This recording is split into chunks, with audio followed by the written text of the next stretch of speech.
One of the great duties of the Christian mind is imagination. It is not the only thing the mind does. The mind observes, the mind analyzes and organizes, the mind memorizes. But imagination is different. It does not observe or analyze what's there. It imagines what is not seen but might be there and might explain what is there. Or it imagines a new way of saying what is there that no one has said before, as in the case of creative writing and music and art.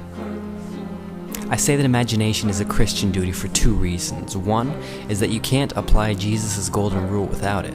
He said, "Whatever you wish that others would do to you, do also to them."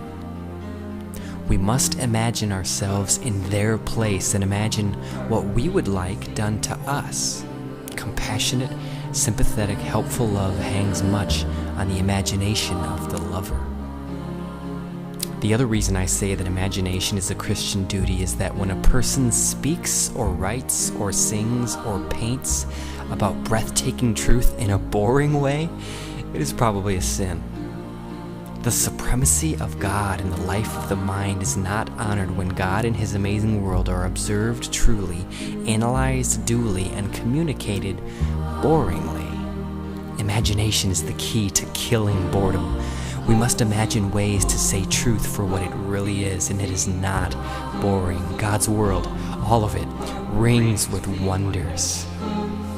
The imagination calls up new words, new images, new analogies, new metaphors, new illustrations, new connections to say old, glorious truth. Imagination is the faculty of the mind that God has given us to make the communication of His beauty beautiful. Imagination may be the hardest work of the human mind, and perhaps the most godlike.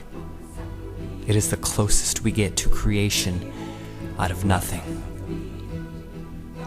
When we speak of beautiful truth, we must think of a pattern of words, perhaps a poem. We must conceive something that has never existed before and does not now exist in any human mind. We must think of an analogy or metaphor or illustration which has no existence. The imagination must exert itself to see it in our mind when it is not there. We must create word combinations and music that have never existed before.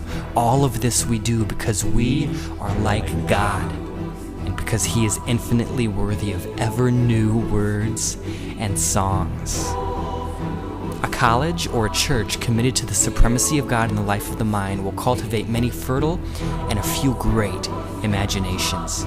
And oh, how the world needs God-besotted minds that can say the great things of God and sing the great things of God and play the great things of God in ways that have never been said or sung or played before. Imagination is like a muscle. It grows stronger when you flex it, and you must flex it. It does not usually put itself into action. It awaits the will. Imagination is also contagious. When you are around someone, alive or dead, who uses it a lot, you tend to catch it. So I suggest that you hang out with some people, mainly dead poets, who are full of imagination, and that you exert yourself to think up a new way to say an old truth. God is worthy. Oh, sing to the Lord a new song.